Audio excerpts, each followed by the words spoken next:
Hello everyone, welcome back to the channel, and today we are going to be reviewing Poison Ivy number 10. Alright, last issue was excellent. This one had me a little bit worried at the beginning, but it ended up being a great issue as well. Alright, so this is by G. Willow Wilson, art by Masato Takada, and this is the variant cover by Jenny Frison. Alright, before we get started, let me brag a little bit, okay? Let me brag a little bit. So last month on Instagram, I ended up posting like my review on there, my review link, and I ended up posting like a screenshot of the G. Willow's announcement that this is now an ongoing series. And on both of them, she responded. She was like being very gracious and everything like that. And I guess you can say that me and Gwendolyn are like drinking buddies now. That's what the G stands for, if you didn't know. Gwendolyn, that's her coffee name. No, but seriously, very awesome that this has become an ongoing series because she's been putting a lot of love and care into these characters, and you can really tell.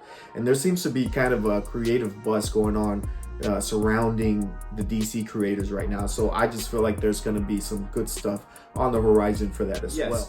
This is an ongoing series now. All right, very excited because now I felt a lot of the stuff with the current is that it was going to be a maxi series. So I felt like there was a lot of constraints of like having to put a lot of things into certain issues, right? Where G. Willow was having to adapt her story to, okay, it's going to be a 6-issue mini. Okay, now it's going to be a 12-issue maxi. Well, now it's ongoing. So I feel like that opens up for her to be able to tell the stories on a bigger level that she wants to now. So issue 10, last issue, we saw Harley Quinn. She headed back to Gotham. In this one, Harley is going to be taking the trip back to Gotham, right? But first, we have this character from a couple issues ago named Janet from HR. I feel like that's like an inside joke over at, with G. Willow Wilson or something. It's like an office joke or something.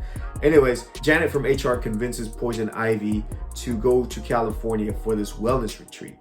She convinces Poison Ivy, saying she's like, all these people are very like ecological friendly, they're very aware, and they practice conscious capitalism. So those two words right there really grabbed Poison Ivy's attention, and that's when she motivated her to actually go to California. So this is where I was a little bit worried, right? Because when you hear the words conscious capitalism, these are words that you hear at a university where like a sociology class. You also hear them like with like social activists that using this, and I'm like, I was worried. Please do not make Poison Ivy a reactionary social activist, right? Because that's not who Poison Ivy is. If anything, Poison Ivy's anti-social, and let me explain why I think that. So at this retreat that Poison Ivy's going to, you have people making grand like speeches about preserving, the environment and being able to consume consciously and drinking like weird, drinking like these weird kale green shakes or whatever, and doing yoga outdoor. And this is their way of like standing up for the environment. This is their way of doing things for the environment and being active. And it's kind of a very passive, way of being active, but at the same time consuming. And I think that's they contradict a little bit. And I think that this is where like the issue falls with a lot of this stuff, because it's part of American culture that's kind of ingrained into it with social activism, is that a lot of it happens online. And so that means that it can be done from the comfort of your home. It can be done from the couch. It can be done from the office chair, just like tweet about it, hashtag activism or whatever. But a lot of times, this is easy. I guess that raises a question, like how many of these people would actually stick to these beliefs if their beliefs ended up being hard? But what if this activism stuff was no longer convenient? What if it was no longer a way to gain stuff, whether it was social status or even monetary, social acceptance, stuff like that? Like, what if all that stuff went away? How many people would still be that would still consider themselves activists. And I think that that's something, I don't think it's like a diss or anything. I think that's just life, right? And you guys are the hikers. You guys know this, you go to the national park, you go a mile down the trail where it's nice and paved, everything's nice. You get a great lake view, you see the mountains and stuff. And this is where most of the people are. You see a lot of traffic.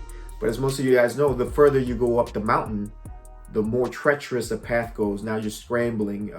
Now you're seeing heights. The air's getting thinner.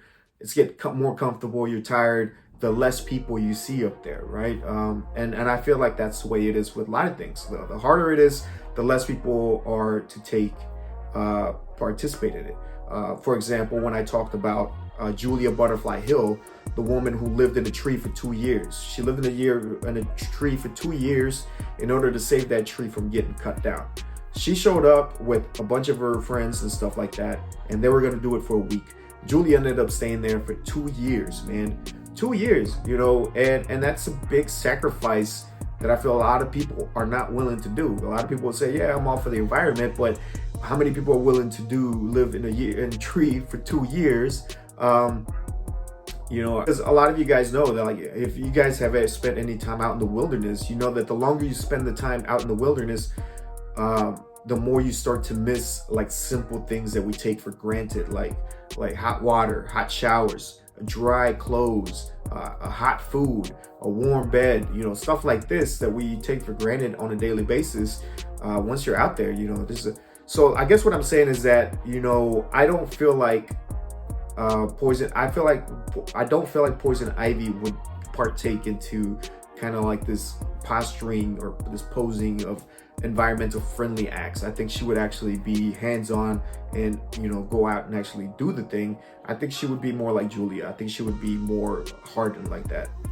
And so back to the story, we ended up finding out that yes, Poison Ivy it thinks exactly that. They're like, oh, these people are not doing very much for the environment. They're just kind of using this way to kind of consume or anything. And I think that's fine. I also loved it that Poison Ivy did not hate them. She just found them annoying, which I think is it's awesome, because I think Poison Ivy, I think that's a character growth, right? Before, you think Poison Ivy would probably just killed her, but now she only talks about killing them now. So I think that's very awesome that she finds them annoying. She doesn't hate them. She finds them annoying. So they're pretty much, as because she says, these are not there are no enemies of the green here. So they're pretty much as helpful as they are useless, right? They're not doing much. And so I really appreciated that.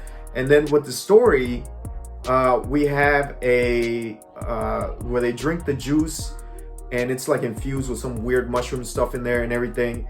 And there's like a psychedelic stuff going on. So then Poison Ivy ends up being seduced by Janet from HR, which makes us, some people would protest, what about Harley? I was like, yeah, but we have to understand that Poison Ivy is also very pro-sexual. Like, she's like, her whole thing from the day she she showed up in the Batman 181, she was a seductress, right? So you would think that, she'd be okay with it. She would be open to these kinds of experiences. So I don't think it's a big surprise. And also that the fact that this whole freaking wellness retreat of women, it just turned into a big, lesbian orgy. I mean, yeah, man. Yeah, that happened. All right. So can you imagine that slogan for like your ecological thing, activism thing that you got going on, orgasms for organisms. I think more people would be down with that. All right. Anyways, something starts happening with this juice though. A lot of people start growing like the spores again. So we see the return of the infection from inside of Poison Ivy. So, and that's where it ends. She starts seeing Woodrow like the monster, but let's see. So now she's got to deal with this outbreak. The mushroom has adapted, as anything in life. And so now she's got to find a way to stop it, because everyone that drank the orgy juice at this party is now infected with the Lamia. So we're going to be seeing how it goes, man. And I'm pretty excited to see where that goes. Anyways, that's a review, guys. Let me know what you guys think, and I'll see you guys next one, man. A lot of fun with this series. Peace.